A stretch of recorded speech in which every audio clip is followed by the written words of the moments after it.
Hello दोस्तों, स्वागत है आपका हमारे चैनल ग्लोबल आईटी न्यूज़ में। यदि आप चैनल पर नए हो तो चैनल को सब्सक्राइब कर ले, साथ में बेल आइकन वाले बटन को दबाएं जिससे कि हमारे वीडियो का नोटिफिकेशन सबसे पहले आपको प्राप्ति हो सके।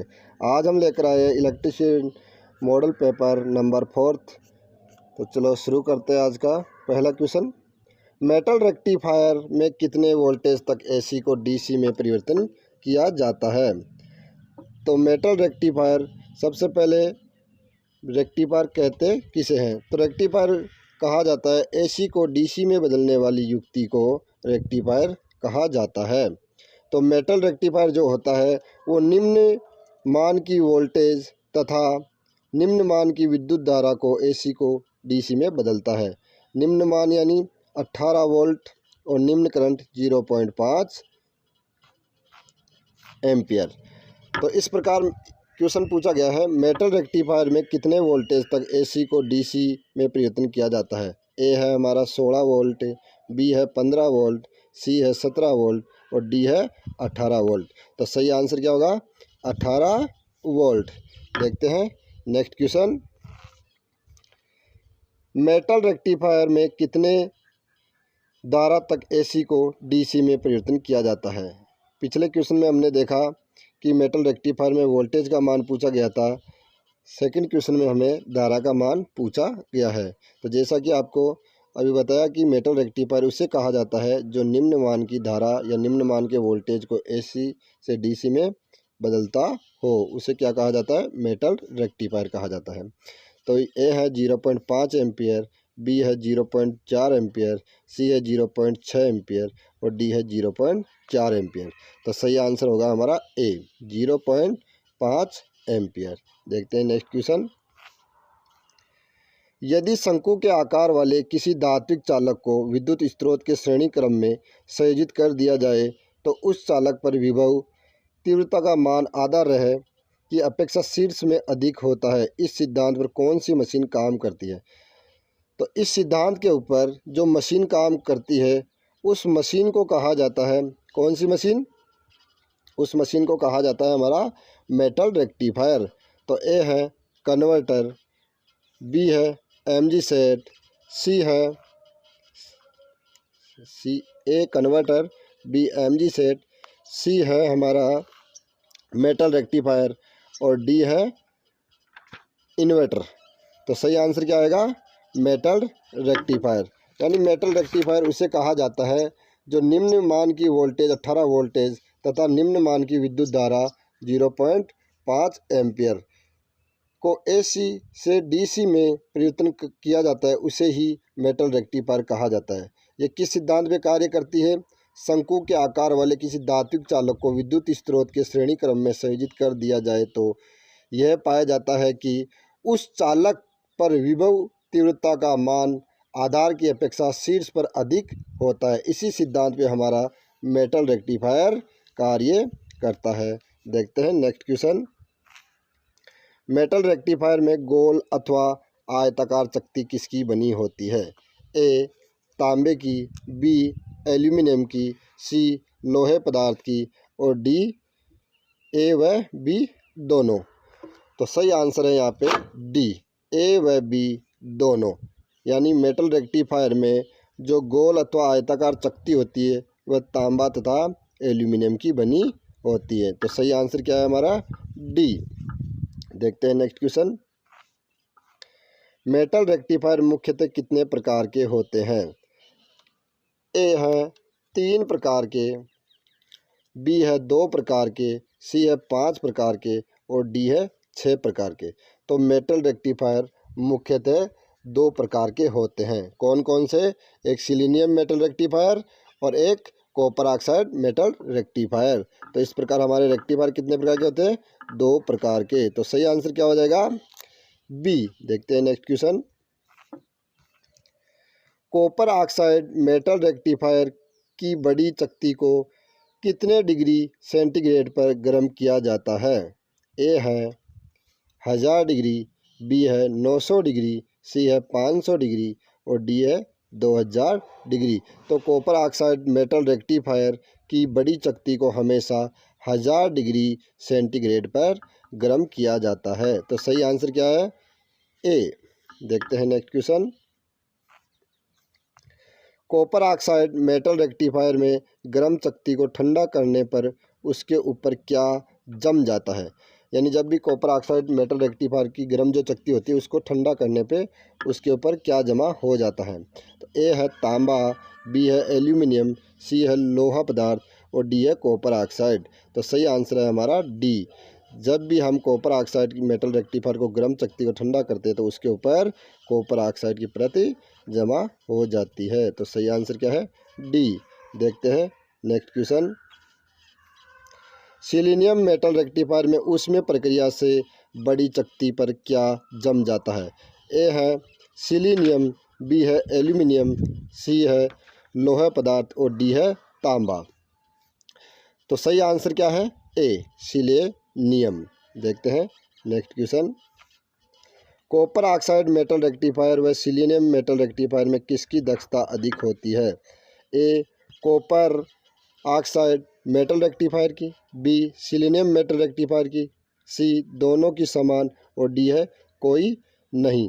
तो सही आंसर है सिलीनियम मेटल रेक्टिफायर की दक्षता अधिक होती है। तो सही आंसर है हमारा बी। देखते हैं नेक्स्ट क्वेश्चन। वह युक्ति जो एक ही दिशा में विद्युत धारा प्रभाव करती है उस युक्ति को क्या कहा जाता है। तो ए है डायोड, बी है रेक्टिफायर और सी है ट्रांसफार्मर और डी है ए व बी दोनों।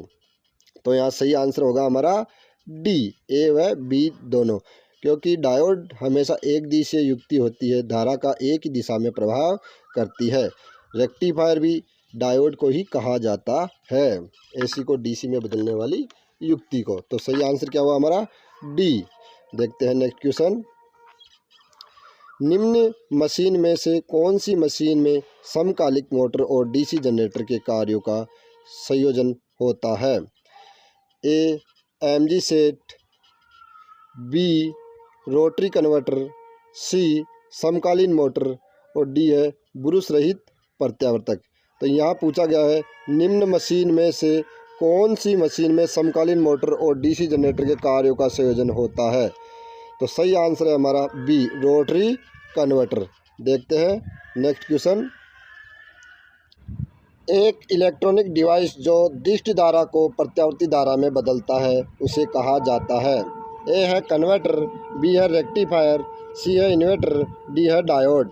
तो यहाँ पूछा गया है कि इलेक्ट्रॉनिक डिवाइस जो डीसी धारा को एसी धारा में बदलता हो तो उसे कहा जाता है क्या, इन्वर्टर।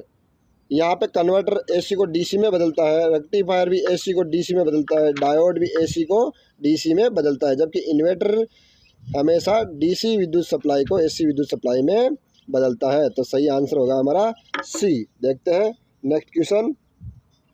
गतिशील पार्ट्स का प्रयोग करते हुए एसी को डीसी में बदलने की विधि कौन सी है। ए है मरकरी आर्क रेक्टिफायर, बी है सिलीनियम कंट्रोल रेक्टिफायर, सी है एमजी सेट और डी है धातु रेक्टिफायर। तो यहाँ पूछा गया कि गतिशील यानी घूमने वाले पार्ट्स के अनुसार।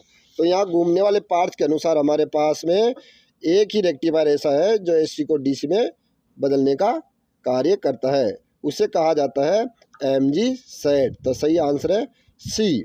देखते हैं नेक्स्ट क्वेश्चन। निम्न में से कौन से एप्लीकेशन में डीसी जरूरी है। A electric traction motor, B electric home appliance, C machine shop motor, D illumination. तो सही आंसर होगा हमारा ए इलेक्ट्रिक ट्रैक्शन मोटर में हमेशा डीसी जरूरी होती है। देखते हैं नेक्स्ट क्वेश्चन। किस प्रकार के एसी से डीसी कन्वर्टर में हानियाँ कम और क्षमता अधिक होती है। ए है मोटर जनरेटर, बी है रोटरी कन्वर्टर, सी है मरकरी आर्क रेक्टिफायर और डी है मेटल रेक्टिफायर। तो सही आंसर हो जाएगा हमारा डी मेटल रेक्टिफायर। देखते हैं next question. Motor generator set में प्रयोग हुए एसी मोटर का प्रकार है। A square cage induction motor, B wound rotor induction motor, C AC commutator motor और डी सिंक्रोनस मोटर। तो यहाँ पूछा गया है मोटर जनरेटर यानी मोटर और जनरेटर यानी एमजी सेट में कौन सी मोटर प्रयोग की जाती है।